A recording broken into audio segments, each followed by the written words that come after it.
A study finds performance-enhancing bacteria in the human gut microbiome. I'm going to be very honest with you.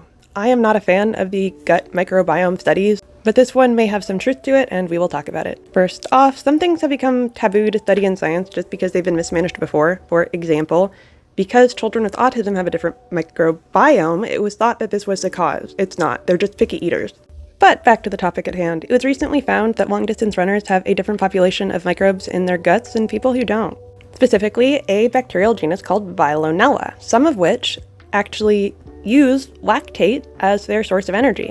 Again, my first thought, an organism that uses lactate as a source of energy might grow in greater densities in a person who makes a lot of lactate, like a long-distance runner. These researchers decided to give mice Veillonella and see if it improves their performance on a little mousey treadmill. Yes, indeed, the mice that were inoculated were able to run longer than the others. I still don't like it, but their answer was yes. The idea is that lactate built up in the muscles, also known as lactic acid, can be transferred to the liver, where it's turned into glucose, but it can also be transferred to the gut, where it can be processed by bacteria there. And then they have the whole thing about the bacteria producing short-chain fatty acids as a byproduct of using lactate, and then maybe that also enhances performance. I'm not convinced just yet, especially because of the history of the gut microbiome research. However, this is research in mice, and you are not a mouse, so like most things, more research is needed.